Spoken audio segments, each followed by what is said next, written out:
December 19, 1944. The Ardennes Forest, Belgium. Temperature below freezing. The fog hung so thick through the pine trees that Private First Class Hans Mueller could barely see 10 yards ahead. Snow had fallen steadily for 3 days, covering the forest floor in a layer that muffled sound and made every shadow uncertain. Mueller crouched behind a fallen oak tree, his M1 Garand rifle pressed against his shoulder, finger resting just outside the trigger guard the way his sergeant had taught him during basic training at Fort Benning 9 months earlier. He was 22 years old. Born in Milwaukee. Raised speaking German at home until he started school. His parents, Friedrich and Greta Mueller, had immigrated from Bavaria in 1919, part of the wave that left Germany after the First World War destroyed everything they knew. They had built a small bakery on the north side of Milwaukee. German pastries. German bread. A German household where English was the language of school and work, but German was the language of family. Mueller had never been to Germany. He was American. Drafted in February 1944, shipped to Europe in September, assigned to the 99th Infantry Division. 3 months of relative quiet holding defensive positions in Belgium. Then, on December 16, everything changed. The Germans attacked. Not a probe. Not a raid. A full offensive through the Ardennes. Thousands of soldiers, hundreds of tanks, artillery bombardments that shook the ground and lit up the winter sky. The Battle of the Bulge, they would call it later. But on December 19, Mueller only knew that his unit was cut off, surrounded, and running low on ammunition. He had fired his rifle twice in combat before this morning. Both times at distant figures moving through trees. He had no idea if he hit anyone. The recoil, the noise, the chaos of battle made accurate observation impossible. This was different. This was close. The German patrol had walked directly into his position during the fog. 4 soldiers, maybe 5. Mueller couldn't tell for certain through the mist and trees. His squad leader, Sergeant Morrison, had whispered orders 10 minutes earlier. Hold fire until they're close. Wait for my signal. Don't waste ammunition. We don't know when we'll get resupplied. The German soldiers moved carefully through the snow. They wore white winter camouflage over their gray uniforms. They carried weapons at the ready. They spoke in low voices that carried through the cold air despite their attempts at stealth. Mueller waited. His finger moved inside the trigger guard. The Germans were 30 yards away. Then 25. The fog made them appear and disappear like ghosts moving between the trees. Morrison hadn't given the signal yet. Mueller's heart pounded so hard he could hear it in his ears. His breath came in short, controlled bursts. The cold air burned his lungs. 20 yards. Mueller could see details now. The lead German soldier was young, maybe younger than Mueller. Clean-shaven face, visible even at this distance. The others behind him were older. One had a thick beard. Another wore glasses that reflected what little light filtered through the fog. They carried rifles, submachine guns, canvas packs. They looked exhausted. 15 yards. Morrison raised his hand. The signal. Mueller tightened his grip on his rifle. The German patrol was completely exposed now, moving through a small clearing between the pine trees. 5 targets. Clear shots. Mueller aimed at the lead soldier, the young one. Center mass, the way they taught in training. Heart and lungs. The most reliable way to drop an enemy soldier. His finger began applying pressure to the trigger. 2 pounds. 3 pounds. The rifle would fire at 5 pounds of pressure. Mueller had qualified as marksman during training. He could hit a man-sized target at 200 yards. At 15 yards, he couldn't miss. Then the lead German soldier stopped. He turned toward one of the men behind him. And he spoke. Ich bin zu müde weiterzugen. Wir müssen eine Pause machen. The words carried clearly through the cold air. German. Not the harsh, shouted commands Mueller had heard in training films. Not the threatening radio broadcasts. Just German. The language his mother spoke when she made breakfast. The language his father used when he was tired or worried or trying to explain something important that English couldn't quite capture. I'm too tired to keep going. We need to take a break. Mueller's finger froze on the trigger. 4.5 pounds of pressure. Half a pound from firing. Half a pound from killing the young German soldier who spoke the same language Mueller's mother spoke. He didn't release the trigger. He didn't shoot. He just held the pressure constant, suspended in the moment between decision and action. The German soldiers stood in the clearing. The lead soldier sat down on a fallen log, removing his pack. The others did the same. One pulled out a canteen. Another produced cigarettes, passed them around. They spoke quietly in German. Mueller understood every word. How much farther to the assembly point? 3 kilometers, maybe 4. Difficult to tell in this fog. Anyone see where Schmidt went? He was behind me, then he wasn't. Schmidt fell back 2 kilometers ago. His feet. Frostbite. He could barely walk. Did someone help him? Richter stayed with him. They'll catch up if they can. Morrison was still holding the signal. The other American soldiers in the squad were waiting for Mueller and the others to fire. But Mueller couldn't pull the trigger. His finger remained frozen at 4.5 pounds of pressure. The German language filled his ears, transported him somewhere else. Not here. Not this frozen forest where men killed each other. Somewhere familiar. Safe. Home. The realization came slowly, like ice melting in spring. Mueller wasn't looking at enemy soldiers. He was looking at men who sounded like his Uncle Wilhelm. Like his father's friends who gathered at the bakery on Sunday mornings to drink coffee and complain about American politics in German. Like the people who had taught him to count, to pray, to understand the world before English became his primary language. One of the German soldiers started coughing. Deep, rattling coughs that doubled him over. Pneumonia, probably. Or bronchitis. Something serious. The other soldiers looked concerned. One placed a hand on the coughing soldier's back, waited for the fit to pass. When it did, he offered water from his canteen. We should get you back to the aid station. We're cut off from the aid station. You know that. Then we need to find shelter. You can't keep marching like this. I'll keep marching until I can't. What choice do we have? Mueller's mother had made that same coughing sound 2 winters ago. Pneumonia. The doctor had come to the house, prescribed bed rest and sulfanilamide tablets. She had recovered after 3 weeks. But not everyone recovered. The German soldier coughing in the clearing might die from that infection. Might die from exposure. Or might die from an American bullet in the next few seconds. Morrison's hand was still raised. The signal was clear. But Mueller couldn't shoot. Something fundamental had shifted in his understanding. The German language had created a connection he couldn't sever. These weren't abstract enemies. They weren't the Wehrmacht. They weren't Hitler's soldiers. They were men speaking his mother's language. To his left, Private Davies had his rifle trained on the Germans. Davies was from Tennessee. 19 years old. A farm boy who had never heard German except in movies. To him, these were enemy soldiers. Targets. But Davies was waiting for Mueller to fire first. The Germans were closest to Mueller's position. His shot would trigger the ambush. Mueller slowly eased pressure off the trigger. 4 pounds. 3 pounds. 2 pounds.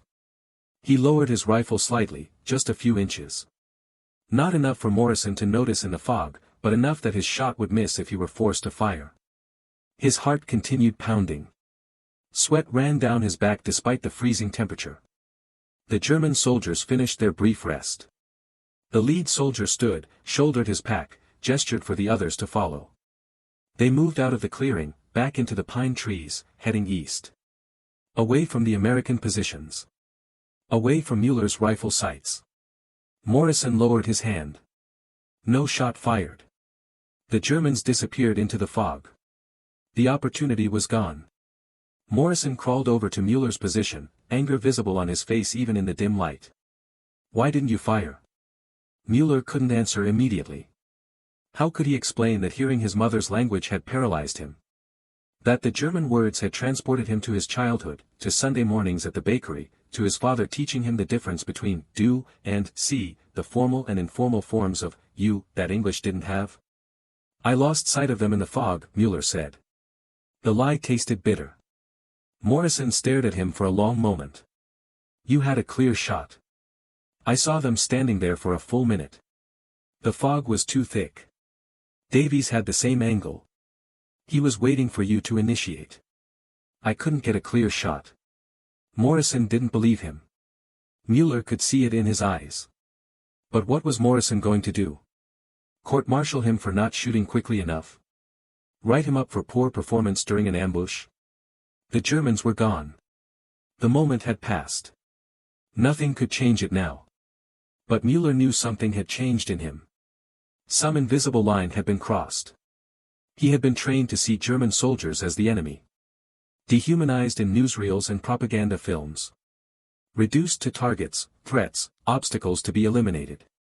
But the German language had restored their humanity in a way nothing else could have. They had become individuals.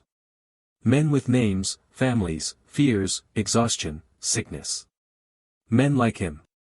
The 99th Infantry Division held its positions for another 5 days during the Battle of the Bulge. Mueller participated in 12 more combat situations. He fired his rifle in 7 of them. Sometimes at distant targets he couldn't identify. Sometimes at positions where he saw muzzle flashes and incoming fire. But he never fired at German soldiers close enough for him to hear their voices. He couldn't. Each time he took aim at a German soldier within speaking distance, his finger refused to apply the final pound of pressure needed to fire. It happened on December 21st when a German squad tried to probe the American defensive line. Mueller was positioned behind a stone wall, had perfect shots at 3 soldiers moving across a field. They were shouting to each other in German, coordinating their movement. He understood every word. He didn't fire. It happened on December 23rd when a German half-track approached his position through a forest road. The vehicle commander was standing in the turret, giving directions to the driver in German. Mueller could have killed him easily. He was 60 yards away, perfectly silhouetted against the winter sky. Mueller aimed, held the man in his sights, listened to the German words, and didn't fire. Another soldier in his squad destroyed the half-track with a bazooka. It happened on December 26th when the German offensive finally stalled and American counterattacks began. Mueller's unit moved forward through abandoned German positions. They found wounded German soldiers left behind, 2 injured to retreat. One was in a farmhouse basement, shot through both legs. He was maybe 18 years old. He begged in German for water, for help, for someone to shoot him and end the pain. Mueller gave him water. Used his own sulfa powder on the wounds. Called for a medic. The other American soldiers looked at him strangely. Since when did Mueller speak German? Where had he learned it? Mueller didn't explain. Just said he picked up a few words. The wounded German soldier cried when Mueller gave him morphine, kept saying, "Danke, danke," over and over. Morrison pulled Mueller aside after that incident. You're speaking German now? A little bit. My grandparents spoke it. That why you didn't shoot those soldiers on the 19th? Mueller didn't answer. It's a problem, Mueller. You understand that, right? We're at war with Germany. You can't hesitate because they speak your grandparents' language. I'm not hesitating. I'm engaging appropriate targets. You're selecting targets based on whether you can hear them speak. That's different. I'm following orders. Engaging enemy forces. Completing my assigned duties. Morrison studied him carefully. Just make sure you are. Because if you're compromised, that's a problem for everyone in this squad. Was he compromised? Mueller thought about that question constantly during the remainder of December and into January as the Battle of the Bulge finally ended. American forces pushed the German army back to its starting positions. Casualties were catastrophic on both sides. Nearly 20,000 Americans killed. Another 40,000 wounded. German losses were equally severe, perhaps worse. Mueller survived. His entire squad survived. Some of that was luck. Some was good tactics. Some was the fact that Mueller hadn't triggered the ambush on December 19th that would have revealed their position to a much larger German force moving through the area. The patrol he had let pass was just the forward element. The main force came through 20 minutes later. If Mueller had opened fire, his squad would have been overwhelmed. Morrison never mentioned that. Never acknowledged that Mueller's hesitation might have saved American lives. But Mueller knew. He had seen the German columns moving through the forest after the patrol passed. Hundreds of soldiers. Tanks. Artillery. His squad would have been annihilated if they had engaged prematurely. But he also knew that wasn't why he hadn't fired. He hadn't made a tactical calculation. He had simply been unable to kill men speaking his mother's language. The fact that it saved his squad was coincidence, not strategy. In February 1945, the 99th Infantry Division rotated off the line for rest and replacement. Mueller was granted a week's leave. He spent it in a rear area rest camp, sleeping in a real bed, eating hot food, trying not to think about December 19th. But the memory persisted. The young German soldier sitting on the fallen log. The coughing soldier with pneumonia. The conversation about Schmidt who fell behind with frostbite. Mueller wondered if those men were still alive. Whether they had made it back to their lines. Whether the coughing soldier had recovered or died from his infection. Whether Schmidt and Richter had survived. He would never know. They were enemy soldiers. Anonymous. Forgotten. Except they weren't forgotten. Not by him. He wrote a letter to his mother during that leave. Didn't mention the ambush, the German patrol, the decision not to fire. Just wrote about how much he missed home, how he remembered Sunday mornings at the bakery, how he sometimes heard German being spoken and it reminded him of family. His mother wrote back 3 weeks later, told him she prayed for him every day, that the bakery was doing well, that she hoped he would come home safe. She never knew that her language had prevented him from killing men who spoke it. The war ended in May 1945. Mueller survived. He returned to Milwaukee in December, received his discharge papers, went back to work in his father's bakery. He never talked about December 19, 1944. Never mentioned the German patrol he didn't shoot. Never explained to anyone why he sometimes stopped what he was doing when he heard German being spoken in the bakery. But it stayed with him. For 50 years, it stayed with him. The memory of that moment. The weight of the decision. The knowledge that hearing a familiar language had saved 5 German soldiers' lives and possibly his own life and the lives of his squadmates. He couldn't reconcile it. War demanded clear categories. Enemy and ally. Us and them. But language had blurred those categories, created empathy where military doctrine said empathy shouldn't exist. In 1994, Mueller was 72 years old. The 50th anniversary of D-Day brought renewed attention to World War II veterans. Television interviews. Documentaries. Memorial services. Mueller attended a reunion of the 99th Infantry Division in Washington, D.C. Saw men he hadn't spoken to in 50 years. Shared stories about Belgium, the Ardennes, the Battle of the Bulge. On the last day of the reunion, he ran into Morrison. Both men had gray hair now, wore glasses, walked with the careful movements of age. They shook hands, exchanged pleasantries about families and careers and health. Then Morrison said something Mueller never expected. "I need to tell you something about December 19th. Mueller felt his stomach tighten. "You don't need to tell me anything." "I do. I've thought about it for 50 years. You were right not to fire. I didn't make a tactical decision. I just froze. You didn't freeze. You recognized something the rest of us couldn't see. That patrol was the advance element of a major force movement. If you had fired, if we had engaged, we would have all died. I didn't understand that at the time. I thought you had hesitated out of fear or confusion. But later, when I saw the intelligence reports about German troop movements that day, I realized you saved the squad. I didn't know about the larger force. But you knew enough not to fire. And that's what mattered." Mueller didn't know how to respond. For 50 years, he had carried the guilt of that decision. The knowledge that he had violated his duty, failed to engage the enemy, let personal feelings override military necessity. Now Morrison was telling him he had been right. But he hadn't been right for the right reasons. He had just been lucky that his inability to kill German speakers had coincided with sound military tactics. "They were speaking German," Mueller said quietly. "That's why I didn't fire. I understood what they were saying. They were just tired soldiers trying to survive. Just like us. Morrison nodded slowly. I know.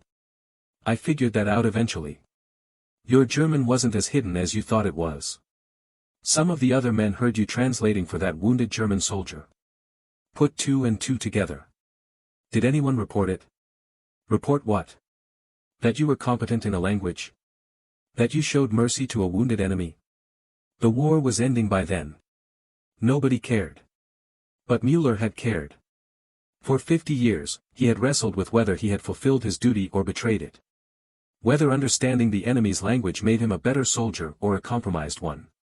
Whether empathy was compatible with war or antithetical to it. He never found a satisfying answer. The question remained. But standing in Washington, D.C., with Morrison, both men old and gray and tired, Mueller realized that maybe the question was more important than the answer. Maybe the fact that he still thought about those 5 German soldiers, still wondered if they survived, still remembered their words, was itself significant. War tried to make enemies abstract. Tried to reduce human beings to targets, threats, problems to be solved with violence. But language resisted that abstraction. Language created connection. Made the enemy human. Complicated the simple narratives of good and evil, us and them. Mueller died in 2003 at the age of 81. He never told his children the full story of December 19, 1944. Never explained why he sometimes stopped and listened when German was spoken. Never revealed that 5 German soldiers owed their lives to the fact that he understood what they were saying. But he kept a small notebook in his desk drawer. In it, he had written down the conversation from that day. The German words he had heard in the clearing. The exhaustion. The concern for Schmidt with his frostbite. The coughing soldier with pneumonia. He had written it in German, preserving the exact phrasing, the way his mother would have spoken it. At the bottom of the page, in English, he had written a single sentence, sometimes understanding is more powerful than orders. His daughter found the notebook after his funeral while cleaning out his desk. She brought it to a German translator, wanted to know what her father had written. When she learned it was a conversation between German soldiers during the war, she asked how he could have understood it. The translator explained that her father must have spoken German. Probably grew up with it. She had never known that. Had never heard her father speak German. Had never known he understood the language. So many things about parents remain hidden, buried in the experiences that shaped them before their children existed to witness it. The notebook is in a box now, stored in her attic alongside other items from her father's life. The German conversation. The English sentence. The weight of a decision made in a frozen forest 80 years ago. Sometimes understanding is more powerful than orders. And sometimes, in the space between 2 languages, in the moment when a familiar sound interrupts a trained response, there is room for something other than war. The question remains whether that room should exist in combat, whether empathy can coexist with duty, whether a soldier can both understand his enemy and still fulfill his mission. Mueller never answered that question. He just lived with it. And perhaps that's the only honest response. Not certainty. Just the weight of decision. And memory. The pine trees in the Ardennes are tall now, grown thick in the decades since the war ended. Snow still falls there in winter. Fog still moves through the forest in the early morning. And somewhere in that forest, perhaps on a fallen oak tree, perhaps near a clearing where 5 German soldiers once rested, the memory persists. Not in monument or memorial. Not in official history or tactical analysis. But in the silence that followed when a young American soldier heard his mother's language and chose, just for a moment, to understand rather than fire. That choice changed nothing about the war. The Battle of the Bulge continued. Men died. The conflict dragged on. But it changed something in him. Something that lasted longer than the war, longer than 50 years, longer than his life. It's there still, in that notebook in an attic, in that sentence written in English beneath German words. Sometimes understanding is more powerful than orders. A truth so simple and so complex that it cannot be reconciled with military doctrine, only carried. Like memory itself. Like the sound of a familiar language speaking across enemy lines, saying nothing more profound than, I'm tired, and, we need to rest. In war, we tell soldiers to see enemies, not people. To follow orders, not conscience. To complete the mission, not question its necessity. But language complicates that. Language reveals the human beneath the uniform. And sometimes, in a frozen forest, in a moment of hesitation, understanding proves stronger than training. The war made Mueller a soldier. The German language kept him human. And the tension between those two identities defined the rest of his life.